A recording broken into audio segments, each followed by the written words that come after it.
Presiden Amerika Serikat Donald Trump dan Chairman The Fed Jerome Powell adu argumen soal biaya renovasi gedung The Fed di Washington.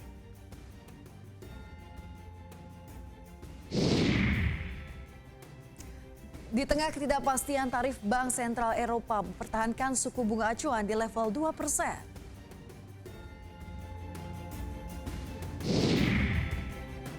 Simak perbincangan menarik hari ini, bisnis kopi lokal siap naik level bersama Felix TJ, CEO Rumah Kopi.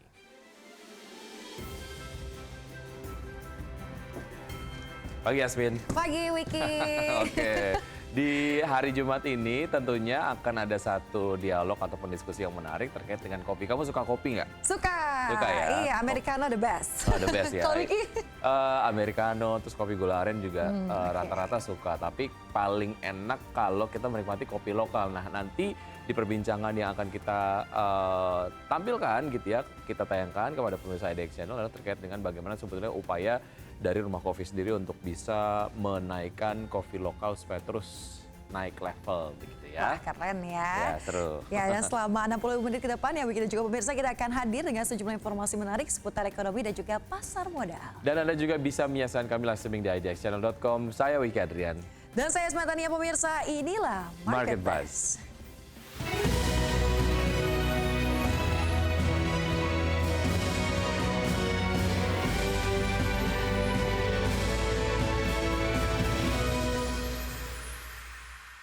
Ya, Yasmin dan juga pemirsa, kita awali Market Buzz dengan isu viral yang pertama. Amerika Serikat mengumumkan keputusannya untuk menarik diri dari Organisasi Pendidikan, Keilmuan, dan Kebudayaan Perserikatan Bangsa-Bangsa atau UNESCO dan 2 tahun setelah bergabung kembali. Ya, betul pernyataan Departemen Luar Negeri Amerika Serikat, Washington menuduh badan tersebut menjalankan kebijakan yang memecah belah terkait dengan konflik Israel-Palestina. Keluarnya Amerika Serikat akan berlaku efektif pada akhir Desember 2026 mendatang.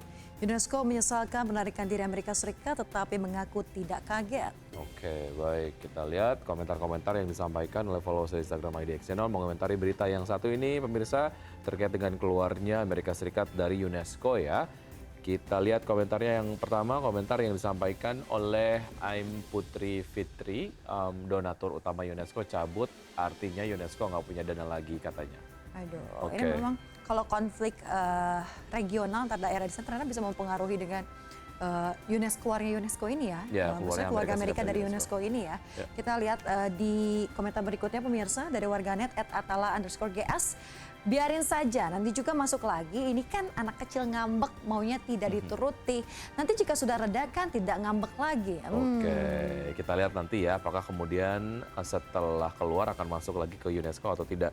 Berikutnya ada Widi Rahman 789, udah banyak tunggakan di UNESCO malah keluar. Palestina dijadikan sebagai alasan. Sebetulnya banyak motif ataupun alasan dan juga justifikasi terkait dengan keluarnya Amerika Serikat dari UNESCO begitu ya. Tapi ya seperti yang tadi disampaikan oleh netizen bahwa Amerika Serikat sebagai salah satu donatur utama memang menjadi kemudian penting begitu. Tapi ketika secara narasi ataupun kebijakan-kebijakan yang diambil tidak sesuai dengan donatur utama, donatur utamanya ya keluar. Tapi banyak donatur-donatur lain seperti China ataupun mungkin negara-negara besar lainnya yang juga menjadi donatur organisasi internasional seperti UNESCO ini gitu. Jadi harusnya tetap bisa kemudian berjalan, tapi ya secara alokasi anggaran nggak bisa terlalu besar karena donatur utamanya dicabut. Betul sekali. Tapi kita lihat nanti ya, apakah terkait dengan kebijakan ini memang akan segera ditetapkan atau akan berubah atau seperti apa kita nantikan nanti ya. Kita lihat nanti ya, apakah memang Amerika Serikat akan berubah pikiran atau tidak. Dan kita ke informasi berikutnya, pemirsa, di isu viral yang kedua, Presiden Prabowo Subianto mengumumkan tema hari ulang tahun ke-80 kemerdekaan RI di Istana Negara Jakarta Rabu lalu. Adapun tema HUT RI ke-80 Republik Indonesia tahun 2025 ini adalah Bersatu Berdaulat Rakyat Sejahtera Indonesia Maju. Ya, Prabowo pun mengungkapkan tema ini dipilih karena selaras dengan visi besar negara dan mewakili arti perjuangan bangsa. Indonesia ingin selalu menjadi negara yang besar serta Bhinneka Tunggal Ika atau berbeda-beda tapi tetap satu. Tema ini harus menjadi patokan alias jangan hanya sekedar slogan atau mantra. Sementara itu pemirsa, proses penetapan logo diinisiasi oleh Kementerian Ekonomi Kreatif. Oke, dan sebagaimana kita tahu untuk penentuan logo ini atau keputusan untuk menentukan logo ini memang dilakukan sayembara ya dari masyarakat Indonesia yang kemudian ingin ikut serta dalam mendesain logo terkait dengan HUT RI ke-80 ini seperti apa. Kemarin sudah disampaikan dan hasilnya adalah ini ya. Hari Rabu kemarin diumumkan. Kita lihat komentar yang disampaikan oleh followers Instagram IDX Channel mengomentari berita yang satu ini. Silakan ya. Yang pertama dari Budi, BUDHI_Arbain 4. Temanya bagus, saya rasa. Semoga bukan cuma narasi saja. Amin. Tadi juga sudah disampaikan ya oleh Presiden Prabowo. Mudah-mudahan slogannya ataupun tagline-nya tidak hanya tagline saja. Ada Hoodie_Hoodie, sayembaranya saya nggak tahu. Mungkin sayanya aja yang kurang gaul, siap salah katanya gitu. Mungkin punya bakat ataupun keinginan dan cita-cita saya pengen deh. Mungkin tahun depan ya bisa dicoba ya. Lebih update lagi itu ya terkait dengan info-info ini ya. Ya, mulai dari sekarang mungkin dipikir-pikirin kita kira-kira 81 itu mau dibuat logonya seperti apa. Oke. Selanjutnya pemirsa kita lihat komentar dari warganet lain dari @rianta_Darmawan 1. Keren. Pada seru 2 kali. Betul sekali. Ada yang kemudian suka, ada yang kemudian mengkritik, tapi itu adalah hal yang kemudian biasa. Tapi kalau bicara mengenai peringatan HUT RI dari setiap tahunnya, yang saya selalu ingat adalah logo-logonya gitu ya. Ini kemudian jadi sebagai sebuah bagian dari sebuah perayaan yang memang dirayakan oleh seluruh masyarakat Indonesia gitu. Jadi kalau kayak lomba-lomba dan lain sebagainya selalu ada logo-logo seperti ini di harus banner ada dan ya, lain-lain gitu. Betul sekali.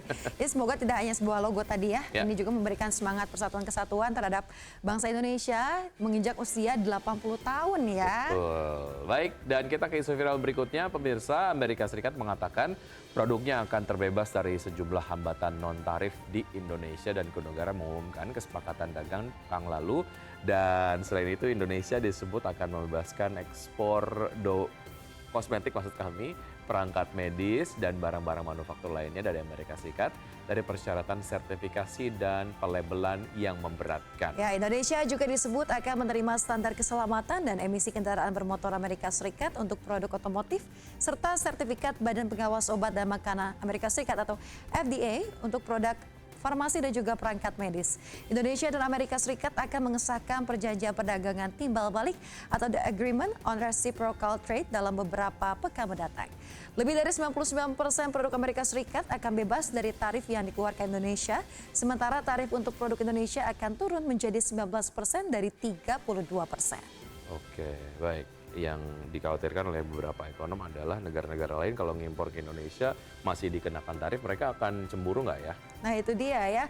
Dan juga semoga dengan adanya itu tetap ya untuk usaha dalam negeri tetap bisa bangkit dan juga lebih memperluas pasar di luar ya. Betul, karena memang persaingannya sekarang udah di depan muka gitu ya, sudah ada di Indonesia sendiri, mereka bisa masuk ke Indonesia tanpa tarif begitu, artinya secara harga akan bersaing. Kita lihat komentar yang disampaikan oleh followers Instagram IDX Channel. Ini komentar yang disampaikan oleh RYNFND, saya nggak tahu ini bacanya gimana, tapi saya sebutin aja ya. Oke, susah-susah TKDN agar bikin pabrik dan transfer teknologi kembali ke setelan awal katanya. Oke. Lalu kita lihat yang berikutnya nih dari warganet. Ini cukup panjang ya. @AnwarJundi53. Yang gue khawatirkan dengan data dikelola oleh US punya power untuk mengintervensi Indonesia dalam kurung atau bisa langsung ke warga Indonesia ketika ada rules yang dilanggar oleh WNI soal kesepakatan dagang RI-US. Contoh simpel nih, US bisa intervensi RI untuk melarang aksi boikot produk-produk US yang berafiliasi dengan Zionis. Bahkan US bisa langsung intervensi two-person WNI karena database pribadi dikelola oleh US. Oke, ini juga sempat ramai diperbincangkan ya terkait dengan salah satu poin kesepakatan perdagangan antara Amerika Serikat dan juga Indonesia, salah satunya terkait dengan data-data yang akan dikelola ataupun ditampung di Amerika Serikat. Nah, ini menjadi sebuah concern tersendiri begitu. Tapi kemarin Menko Perekonomian Erlangga Hartarto menyampaikan sebetulnya data-data kita juga secara volunteer memang sudah quote-unquote sukarela diserahkan oleh masyarakat Indonesia sendiri melalui misalnya Google. Kemudian juga kalau kita punya credit card, Visa gitu ya, otomatis kan ada data-data pribadi kita yang otomatis sudah disetorkan secara sukarela. Jadi database-nya ya. Artinya ini memang data-data kita sudah secara sukarela kita berikan gitu. Cuman yang kemudian diharapkan oleh masyarakat adalah ya ada perlindungan terkait dengan data-data untuk masyarakat yang tidak melakukan itu. Karena yang bikin emailnya nggak di Google kan juga ya banyak juga gitu, yang nggak punya kartu kredit juga banyak. Bagaimana dengan data-data mereka, apakah kemudian disalurkan ataupun mungkin disimpan juga di Amerika begitu. Ini yang menjadi concern dan juga poin kritis dari masyarakat ya. Kita lihat komentar berikutnya, pemirsa ada Sandy Budiargo 1212, padahal ekspor Indonesia ke Amerika Serikat nggak sebesar negara ASEAN lainnya, tapi kok segitunya semua dibebasin, katanya gitu. Oke. Beragam ya komentar dari warganet ya terkait hal ini. Ya. Tapi kita lihat nanti ya terkait dengan kebijakan ini apakah akan segera ditetapkan juga mungkin atau ada berganding lagi antara Indonesia dan juga Amerika Serikat? Ya, tapi sebetulnya sih kemarin juga Menko Perekonomian lagi-lagi Erlangga Hartarto menyampaikan bahwa 19% ini sudah final dan bisa diterapkan lebih cepat dari 1 Agustus 2025 begitu. Artinya ini sudah tinggal dilaksanakan saja bahwa nanti ada proses untuk negosiasi ulang supaya angkanya nggak 19% banget. Mungkin akan tetap dilakukan oleh pemerintah Indonesia begitu ya.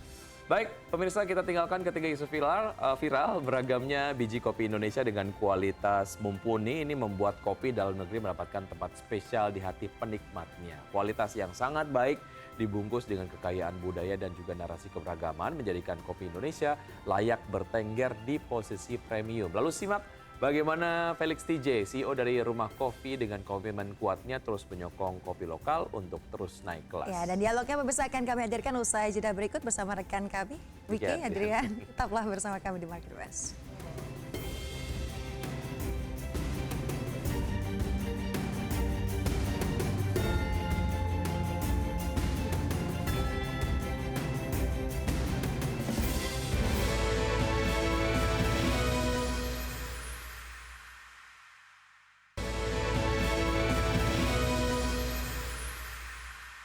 Ya, pemirsa terima kasih Anda masih bergabung bersama kami. Indonesia merupakan salah satu produsen kopi terbesar di dunia dengan beragam jenisnya. Kopi Indonesia tak hanya menjadi komoditas kebanggaan, tetapi menjadi komoditas yang paling banyak diperdagangkan. Berimbang dengan kualitas yang mendunia, sudah selayaknya kopi Indonesia mendapatkan posisi yang tepat di segmen market premium.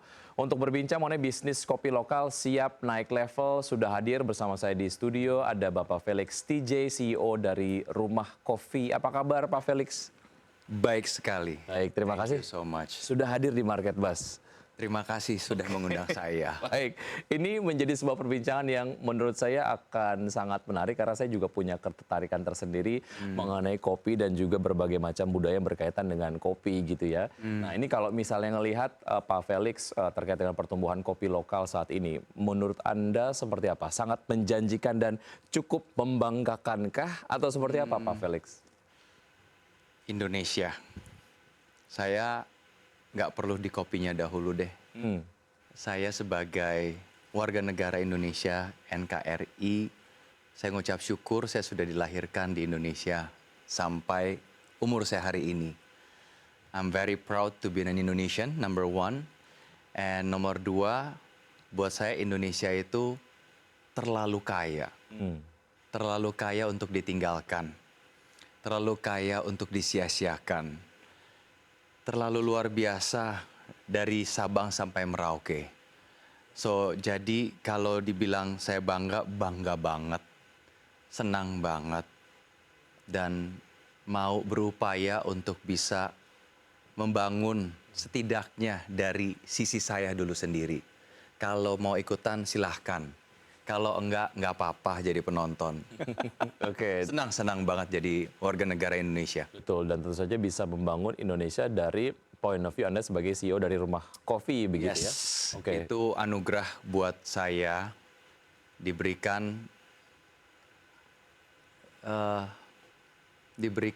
berkat untuk bisa masuk dalam komoditas kopi dan membangun kopi dalam dunia kopi, industri kopi yang luas dan mendalam dan menaikkannya itu karena saya passion sih sebenarnya. I'm very passion and kopi itu buat saya destiny.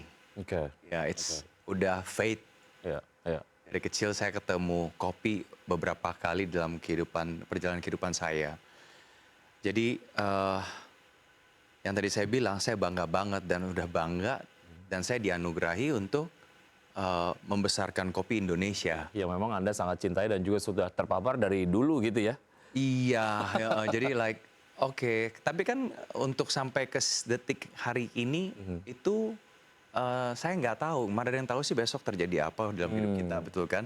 Ada yang tahu, kan kita nggak tahu masa depan kita seperti apa. Tapi ternyata setelah saya connecting all the dots, hey, saya ternyata memang dibentuk dan dipilih dan dilahirkan ternyata untuk kurusin kopi Indonesia. Lucu banget pas saya, oh my God, I'm so blessed and grateful sih. Untuk sampai di detik hari ini, iya. Tumbuhannya kalau ngeliat kopi lokal saat ini gimana? Happy Jadi nggak lihatnya? yang tadi saya bilang, karena kopi di Indonesia, Indonesia kopi, oke. Dari Sabang sampai Merauke, dari Sumatera sampai ke Papua, dengan banyaknya kepulauan archipelago kita, dengan 18.000 pulau, and kita itu datarannya tuh very unique. Makanya Indonesia dikatakan yang kita ketahui is very exotic island. Dan banyak pegunungan itu yang dikelilingi oleh volcanic mountains kan. Dan we know kalau ada volcanic mountains itu artinya tanahnya subur sekali. Mau dilempar benih apapun jadi. Tumbuhan liar pun jadi subur. Apalagi kopi. Makanya ada negara lain yang masuk untuk tanam kopi di awal 400 tahun yang lalu. Dan karena itu, karena melihat itu semua dan saya destiny-nya di kopi, saya punya passion yang sangat tinggi. Akhirnya saya punya hati gitu loh untuk kopi. Saya pikir ini kita di atas sini, di permukaan gitu kan, we drink coffee with a suit like this, and then lalu kita ngomong kopinya enak ya, do you love the coffee? And then yang di bawah sana yang tumbuhin kopinya selama 400 tahun lewat silam ini, siapa yang perhatiin? Siapa yang perhatiin dan bagaimana kehidupan mereka? Maka tadi saya bilang I'm very grateful and saya bisa ceritain sedikit akhirnya doa dari hati saya untuk teman-teman Indonesia maupun di luar negeri nanti untuk kita bisa bangga sebenarnya sebagai warga negara Indonesia dan kita tuh punya banyak kekayaan yang kita bisa angkat bersama dan together we can, saya bilang gitu sih. So yang tadi kamu bilang sampai di mana tentang local coffee. Local coffee sampai hari ini is doing great, Kalau nggak great, I'm not sitting here and I'm not invited by you. Ya, jadi Anda diundang karena kopi gitu ya? Diundang karena kopi, connecting people, coffee. Oke. Tadi pertemuannya sudah sangat luar biasa lah, seperti Anda kemudian sampaikan gitu.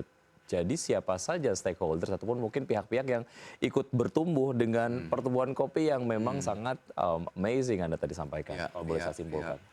Come back to coffee and commodity and stakeholder. Dari hulu ke hilir sebetulnya ini yang berkenaan dengan brand kami saja ya, kami bicaranya ya. That's why again Rumah Kopi itu logonya segitiga. Segitiga itu saya dapatkan itu karena one firm form gitu. Jadinya dia tuh firm dan dia itu stabil sekali. Dan ini kestabilan ini yang kita bentuk di dalamnya itu adalah kami, kita semua, komoditas dari stakeholder, dari petaninya, dari kemudian dari manajemennya, customernya, semua di dalam segitiga ini.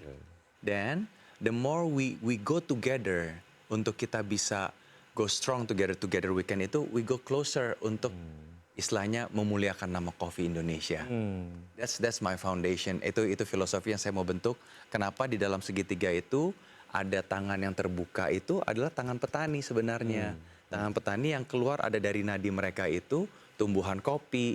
So, itulah kami hadir dan kami mau membawa setiap stakeholder yang ada di struktur atau di flow kopi dari petani, kemudian prosesor, kemudian dalam factory-nya, kemudian dari packaging-nya, lalu ke operasional, kemudian ke consumer, and back again to sustainable-nya, itu I love to, we love as a Rumah Coffee team, we love and we here itu memang mau bawa semuanya naik. Oke. But saya nggak bisa ngelakuin ini sendiri. Saya harus dibantu sama kamu, sama teman-teman yang lain, benar-benar untuk bisa. Karena buat saya, what is business? What is successful? Buat saya pribadi atau buat Rumah Coffee, apa arti sebuah kesuksesan di dalam hidup? Itu bisa dijawab oleh diri masing-masing. Oke, baik. Dan sebetulnya juga kalau ngelihat tingkat kesejahteraan dari petani sendiri, secara idealnya terus kemudian bertumbuh begitu ya, seiring dengan pertumbuhan dari kopi yang makin naik kelas, konsumennya semakin banyak dan lain sebagainya. Ya. Oke, kalau kita kemudian lihat pertumbuhan kopi lokal ini erat kaitannya dengan perkembangan gaya hidup masyarakat Indonesia dari tua sampai dengan muda begitu. Menjadi sebuah market yang terbentuk dengan sendirinya gitu ya. Ketika saat ini bicara mengenai sebuah bisnis yang kemudian Anda geluti, ya marketnya sudah ada dan optimis akan terus bertumbuh ya Pak Felix. Menurut Anda seperti apa? Definitely. Karena sebenarnya kopi itu sudah diminum dari kita belum ada. Ya.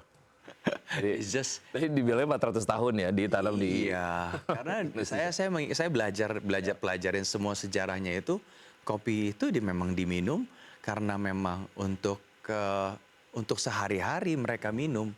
Dan bahkan pada dahulu kala mereka minum kopi itu sampai ngumpet-ngumpet karena mereka dilarang kan. Dilarang minum kopi karena itu punya orang lain. Mereka cuma jadi pekerja, mereka nggak boleh minum kopi, tapi mereka minum. Dan dari dipikul, kopi pikul, sampai makanya ada kopi hitam, kopi tubruk, semua itu kan karena terlahir dahulu. Hari ini adalah dampak dari euforia dan celebration of the uniqueness of ternyata kopi dan creativity, inovatif, kepintaran dari semua sektor industri kopi ini yang akhirnya kita menemukan banyak jenis baru dan kemudian metodenya semuanya itu kan karena berkat juga akhirnya. Ya kan? Jadi akhirnya a good point. The good point-nya apa? Population. Population. Betul. Population kita maybe more, yang terhitung 370 juta, tapi yang tidak terhitung.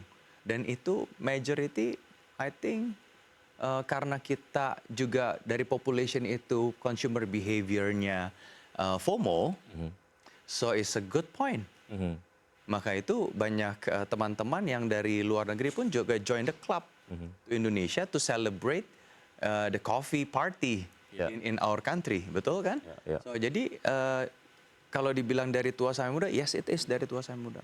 All segment, yes all segment. A, B, C, D, E is covered by coffee. Ya, yang paling penting adalah salah satu stakeholder yang cukup penting di perkopian yang ada di Indonesia adalah petani dan tingkat kesejahteraannya juga kemudian terus meningkat dan itu dapat terkatrol jika kopinya terus kita upayakan naik kelas terus gitu ya. Dan ini juga nampaknya menjadi satu DNA dari Rumah Kopi. Kita ingin membahas lebih lengkap usai jeda berikut ini Pak Felix dan pemirsa tetap bersama kami akan segera kembali.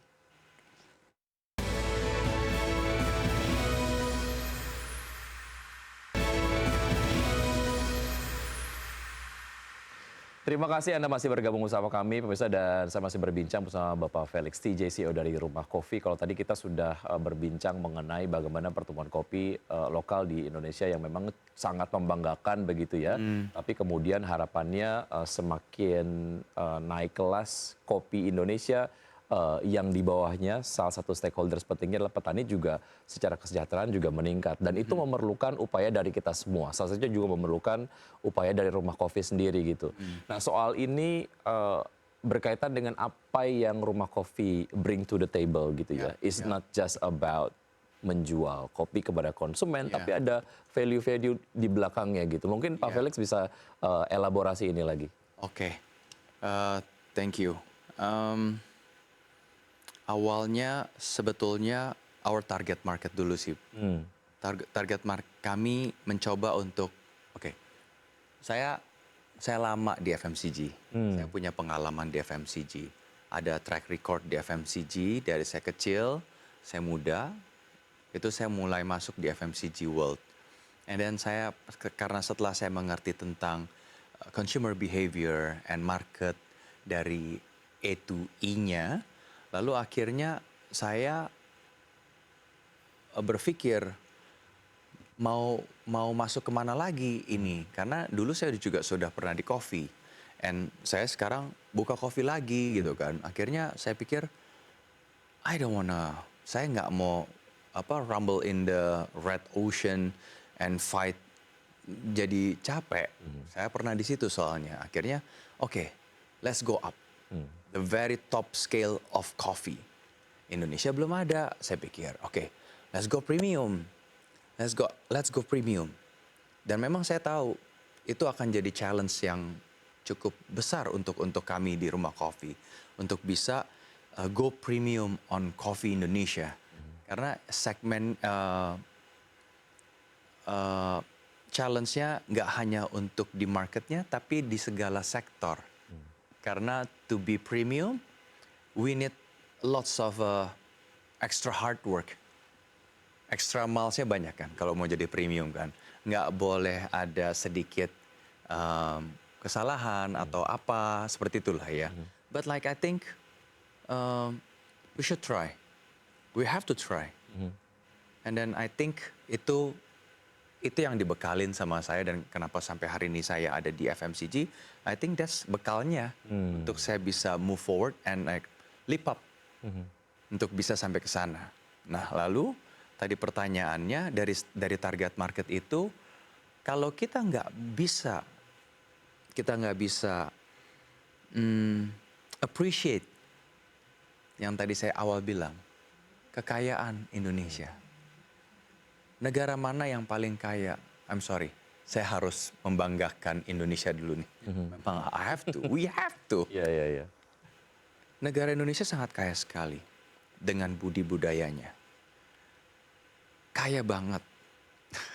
Kenapa saya harus ngomong ini terus?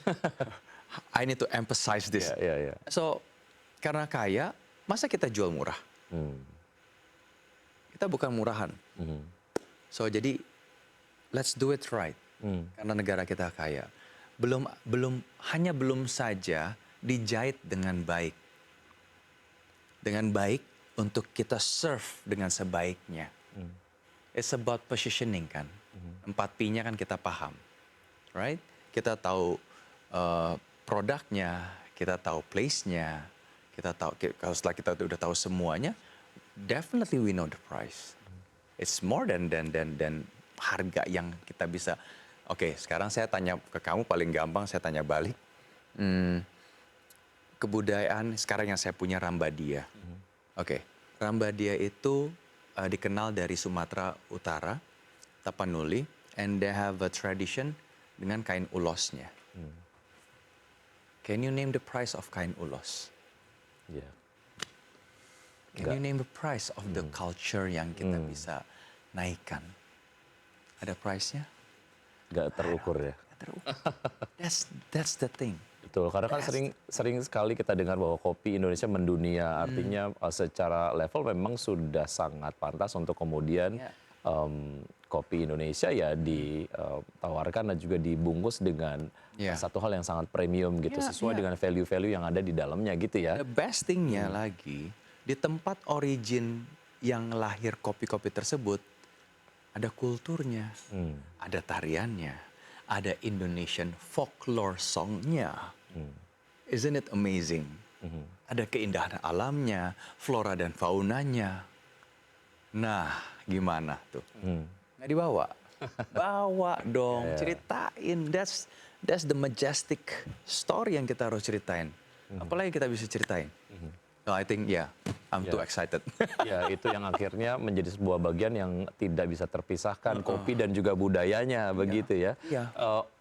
Otentik, sebuah hal yang kemudian membuat rumah kopi menjadi otentik, ini yang kemudian membedakan rumah kopi dengan yang lain begitu ya. Bagaimana sebetulnya Anda membungkus otentisitas tersebut dengan kegiatan marketing ataupun branding yang kayaknya seru sekali dan sesuai dengan segmennya gitu ya. itu sebenarnya udah bicarain tadi tuh tentang yang saya ceritain. Kenapa saya angkatnya akhirnya karena saya lihat dari saya mau ke premium. Mau seperti apa. Jadi itu memang it's come nature into my heart and my mind. Saya disuruh ceritainnya ya budayanya. Karena ya saya dari kecil tuh memang suka analisa orangnya. Tapi suka memperhatikan itu pun akhirnya saya baru ngerti setelah saya dewasa sih sebenarnya. Oh, now I know. I can read, I love to read the situation. I love to read people. Jadi itu tuh sebenarnya tuh run in the blood. Jadi begitu saya ke bisnis pun, so I read everything. Oh si ini begini, oh si itu begitu, teman yang ini begini bisnisnya. Then I read everything, then I said, kita mau ngapain? Dan kebetulan saya suka, memang orangnya aneh, tapi nyata. Unik. Maunya lain sendiri dari dulu, dari kecil saya mau lain sendiri. Kalau dia begitu, saya begini. Tuh, jadi agak mungkin orang bilang ini ngocol banget sih ini orang gitu. Saya beberapa kali dari dulu sering ada perselisihan atau nggak diterima itu karena saya agak aneh. Uniqueness dari Anda gitu. Ya. Tapi ya saya pahamin, akhirnya saya juga belajar. In some way I have to receive, and some way I can be different, ambivert lah. So akhirnya masuk ke produk lagi, saya harus, saya satu premium, kenapa orang harus beli Rumah Kopi punya produk? Kenapa gitu kan? Jadi ya, kopinya definitely harus premium. Kalau premium, kita tahu ada taste, ada quality, ada authenticity-nya, dan ada skill di dalamnya yang pasti sudah kita enhance, baru bisa premium. Originality juga ada. Jadi we have the right beans and the right product with a right skillful craftsmanship-nya ada. Lahirlah kopinya with the right taste taste notes yang kita mau. Nah setelah itu kita infuse lagi dengan kebudayaan dari origin tersebut. Nah jadi lahirlah Rambadia untuk Rumah Kopi. That's how we gonna play the song until we exploring the world through Indonesian coffee. Itu cara kami untuk mengenalkan kopi Indonesia ke mancanegara maupun secara lokal dan mancanegara. Ya, serunya adalah banyak kemudian proses yang Anda lalui ataupun mungkin Rumah Kopi lalui, riset-riset yang kemudian lakukan, sehingga akhirnya itu justru membuat kita sebagai konsumen merasa kalau saya konsumsi produknya, saya juga quote-unquote mengkonsumsi berbagai macam histori dan juga budaya di baliknya gitu ya. Produk yang tepat bertemu dengan konsumen yang tepat. Berdasarkan findings dari Pak Felix sejauh ini, apa sih yang membuat mereka balik lagi terus ke Rumah Kopi gitu? Menurut Anda apa? Findingsnya apa sejauh ini? Feedback yang mereka definitely kasih? saya taste sih. Dan after taste, ambience, kemudian nyanyian yang dinyanyikan itu. Kan kita sering dengar ya kadang-kadang ya, ada satu nyanyian yang mungkin kita sering nanti ada tanggal mainnya. Even though this one, if I can sing it, Rambadia, Ramba Nuodaito, itu it's linked to some people. Kayak kemarin kita played in WOC, banyak orang-orang tiba-tiba tuh ngerumunin, it's just like, hey, ini lagu waktu saya kecil. Dan mereka ngumpul, dan bahkan some of them they dance. Itu for me is a joyful moment buat saya gitu loh. And I can like the apa ya istilahnya, the product that yang saya naikkan ini, it's membuat kebahagiaan untuk banyak orang. Lewat memang Rambadia ini kan terkenal dari salam kenal, dari marga ketemu marga. Kalau nggak kenal tuh nggak sayang. Kita kenalan yuk, dari kenal makanya kita semakin dekat. Makanya the first product yang saya keluarkan ini Rambadia. Oke, baik. ini menjadi sebuah insight yang kemudian juga nampaknya diperhatikan oleh banyak pelaku usaha di berbagai macam sektor. It's all coming back to purchasing power dari orang ataupun konsumen lah ya. Di bulan Mei lalu Indonesia catatkan deflasi, ini juga menunjukkan bahwa tingkat konsumsi mengalami penurunan. Dari point of view Anda sebagai CEO dari Rumah Kopi sendiri, melihat daya beli dari masyarakat, challenge terkait dengan konsumsi atau daya beli itu gimana sih? Mungkin Anda juga bisa sampaikan optimisme Anda ke depan tuh seperti apa? Percaya aja ya. Saya bilang percaya, jangan. Saya gini, bukannya I don't want to be naive, but I put my feet on the ground.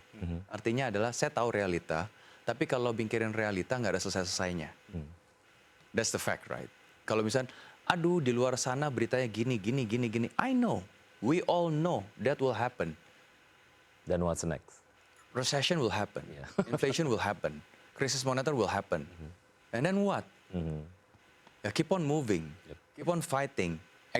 Yang paling penting, we know the product, we know what to do, and make sure the product is unique and well received sama target market kita. That's why ya mungkin juga ini memang berkat juga kembali lagi sih, semua saya pikir di hidup ini cuma berkat kan, and kita cuma pengelola.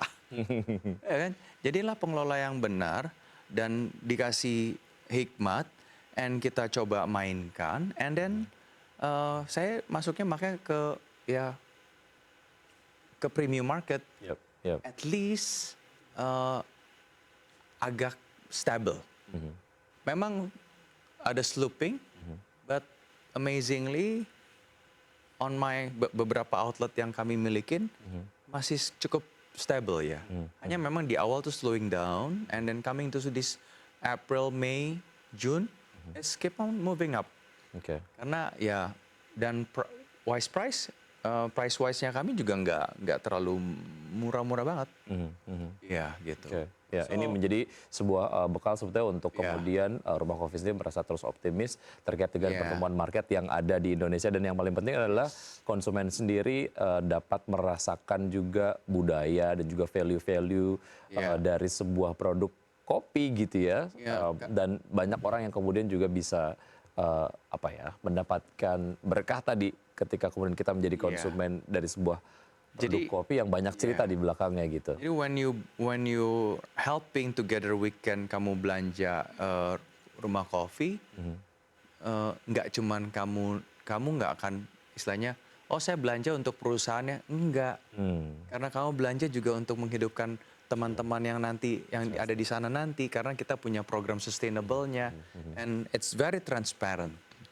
Seperti itu. Menarik, kayaknya saya mau ngobrol 2-3 jam lagi sama Pak Felix, tapi waktunya terbatas. Thank you ya, Pak Felix sudah ngobrol-ngobrol dan juga sudah membawa cerita mengenai kopi, dan juga membuat kita kemudian tahu banyak sekali cerita di balik kopi, dan ternyata ada sebuah manfaat yang bisa kita tularkan ke yang lain ketika kita mengkonsumsi sebuah produk specifically soal produk yang tadi kita bahas. Thank you. Terima kasih. Sukses untuk Rumah Kopi. Sampai jumpa. Thank you. Dan pemirsa tetap bersama kami saja, kami akan segera kembali dengan informasi menarik lainnya.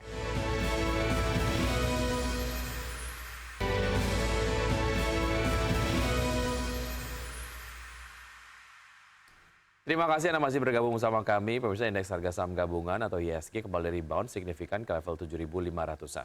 Ya, di topang kebangkitan saham-saham perbankan Big Caps, IHSG mampu mencetak rekor tertinggi sejak 24 Desember 2024. Indeks harga saham gabungan kembali tutup menguat, melanjutkan catatan positif di perdagangan sebelumnya.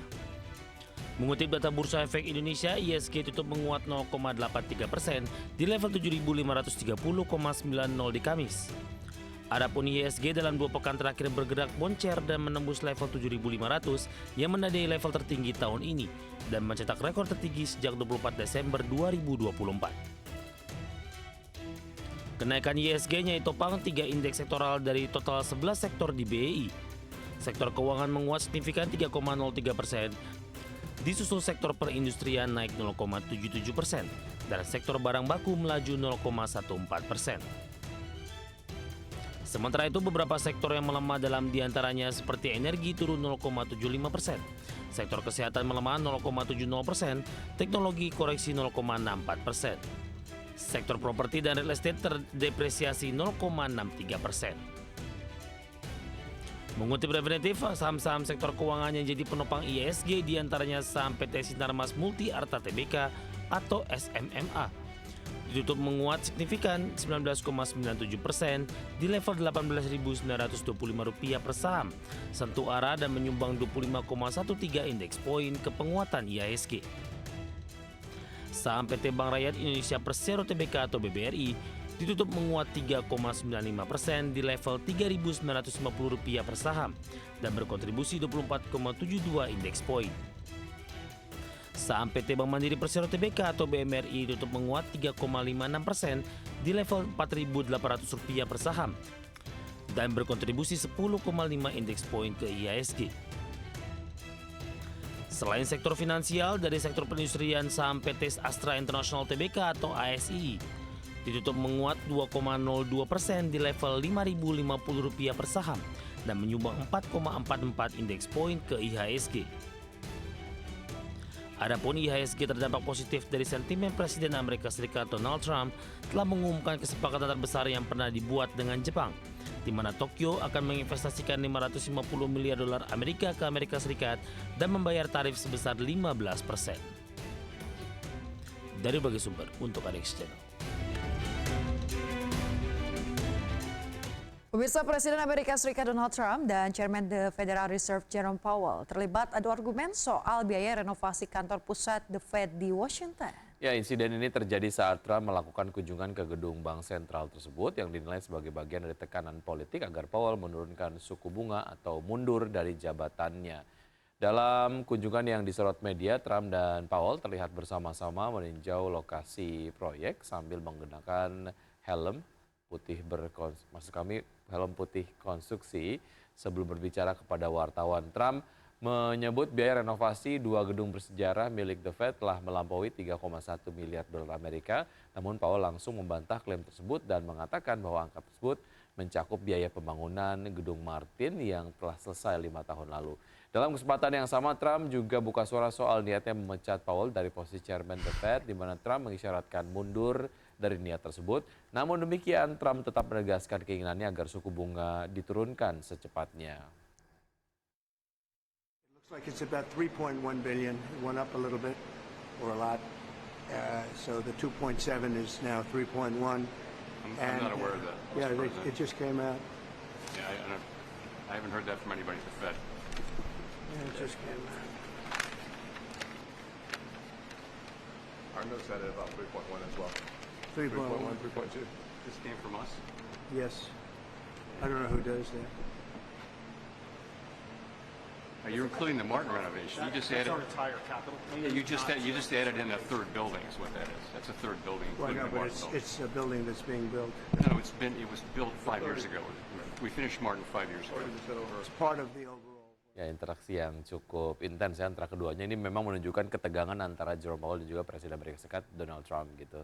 Ya, ternyata umur tetap ya, kalau Iya. masalah kedewasaan itu tidak bergantung dengan umur ya. Betul sekali. Dan bisa kita ke informasi berikutnya, Bank Sentral Eropa European Central Bank memutuskan untuk mempertahankan suku bunga acuan di level 2% pada periode Juli 2025 sesuai dengan ekspektasi pasar. Ya, keputusan terbaru ECB ini menandai jeda setelah serangkaian pelonggaran kebijakan dalam 1 tahun terakhir.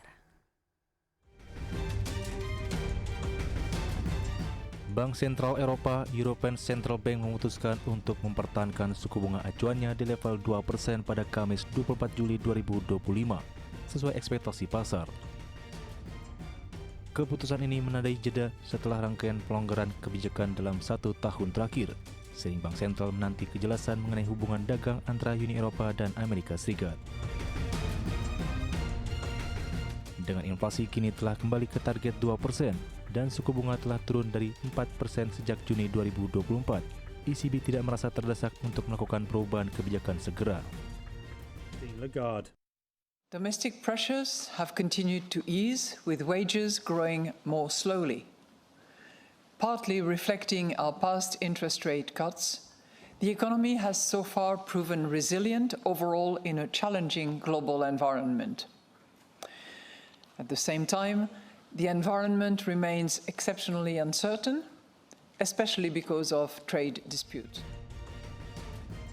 Meski demikian, investor tetap memperkirakan akan ada setidaknya satu kali lagi pemangkasan suku bunga tahun ini, terutama karena perang dagang yang dipicu Amerika Serikat menekan pertumbuhan dan harga-harga di kawasan. Negosiasi dagang antara Uni Eropa dan Amerika Serikat masih belum pasti, namun disebutkan bahwa kedua pihak mendekati kesepakatan tarif umum sebesar 15% atas barang-barang dari Uni Eropa. Jika terrealisasi, skenario tersebut akan menekan pertumbuhan dan kemungkinan menurunkan inflasi lebih lanjut, memperkuat alasan bagi ECB untuk kembali memangkas suku bunga. Kendati demikian, ECB diperkirakan masih akan menunggu hingga musim gugur atau bahkan lebih lama sebelum mengambil langkah lanjutan.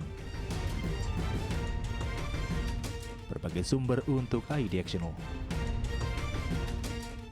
Selanjutnya dari pergerakan bursa global, pemirsa, bursa Wall Street berakhir variatif pada Kamis dengan indeks S&P 500 dan Nasdaq mencatat rekor penutupan tertinggi. Didorong kinerja yang solid dari induk perusahaan Google, Alphabet memicu optimisme terhadap saham-saham kecerdasan buatan lainnya. Ya, sedangkan saham Tesla merosot setelah laporan keuangan pabrikan kendaraan listrik tersebut mengecewakan investor. Kita lihat data selengkapnya pemirsa pada perdagangan di hari Kamis. Indeks S&P 500 ditutup menguat tipis 0,07% ke level 6.363. Indeks Nasdaq Composite menguat 0,18% ke posisi 21.057. Sementara indeks Dow Jones Industrial Average turun 0,7%, ditutup turun 0,7% ke level 44.693.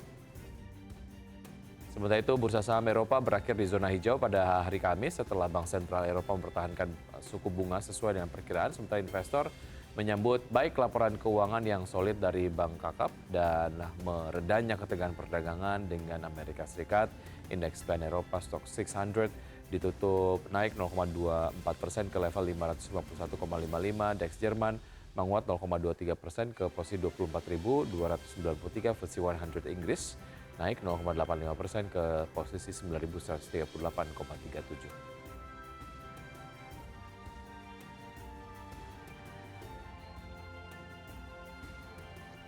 Ya, pemirsa, mari kita bahas akan segera kembali usai jeda berikut. Tetaplah bersama kami.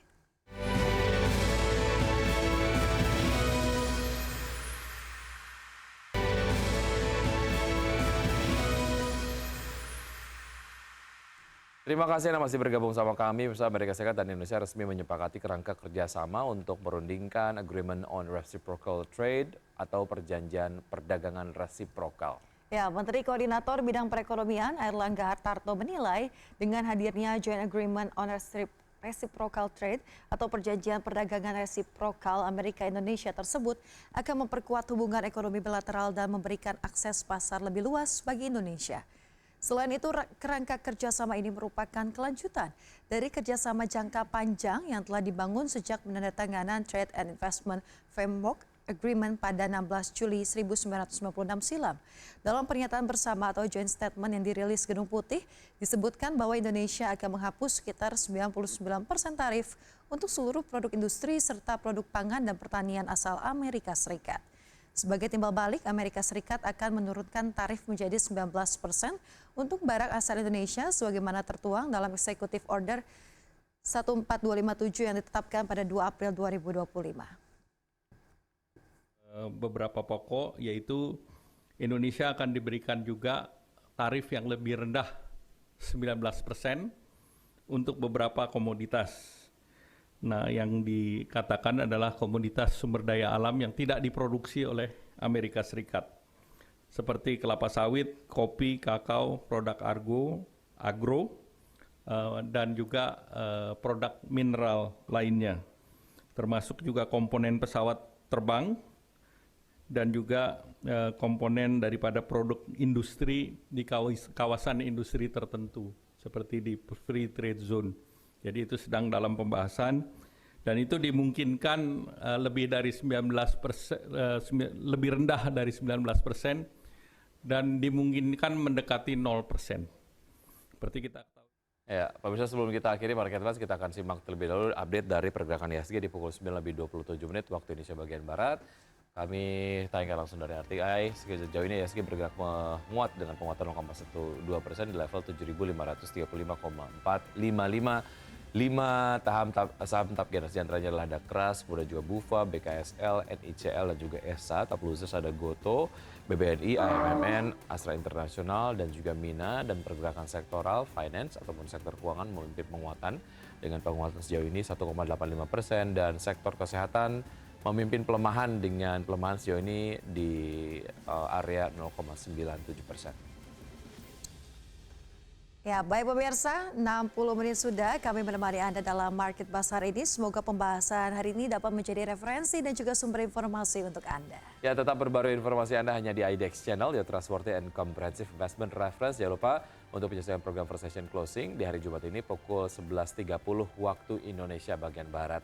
Karena urusan masa depan harus yang terdepan, aku investor saham, saya Wiki Adrian. Dan saya Esmi Hatania, pemirsa, kami pamit. Terima kasih dan sampai jumpa.